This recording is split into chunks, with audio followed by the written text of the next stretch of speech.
రోజులుగా రాష్ట్ర వ్యాప్తంగా మొదలైనటువంటి బతుకమ్మ సంబరాలను ఈరోజు సంబరాన్నంటే విధంగా రాష్ట్ర వ్యాప్తంగా మరి మహిళలు ముఖ్యంగా ప్రభుత్వ ఉద్యోగులు వారి వారి కార్యాలయాల్లో కూడా అత్యంత మరి ఘనంగా నిర్వహిస్తూ ఈరోజు మన యొక్క రాష్ట్ర సచివాలయంలో మరి అక్కడున్నటువంటి మహిళా ఉద్యోగులందరూ కలిసి బతుకమ్మ ఏర్పాట్లను చేసి మేమందరం కూడా ఇక్కడ ఆడి పాడడం జరిగింది.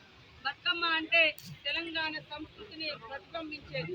తెలంగాణ ఆడపడుచుల యొక్క మరి ఆట పాటల ద్వారా మన తెలంగాణ గడ్డ యొక్క అస్తిత్వాన్ని భవిష్యత్ తరాలకు అందించాల్సిన అవసరం ఉంది.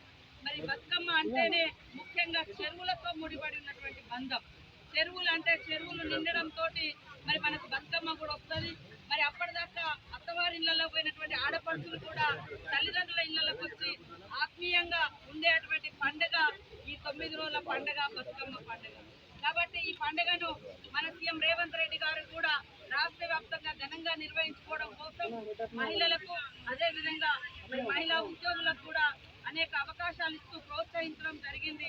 ఈ క్రమంలోనే ఇక్కడ ఈ రోజు మేము మరి ఒక దిక్కు ఉస్మానియా యూనివర్సిటీలో కానీ మరి పంచాయతీరాజ్ ఉద్యోగులతోటి అదేవిధంగా విద్యుత్ ఉద్యోగులతోటి మహిళా ఉద్యోగులతోటి ఈరోజు సచివాలయంలో ఉన్నటువంటి మహిళా ఉద్యోగులతోటి ఈ సంబరాన్ని నిర్వహించుకోవడం చాలా సంతోషం.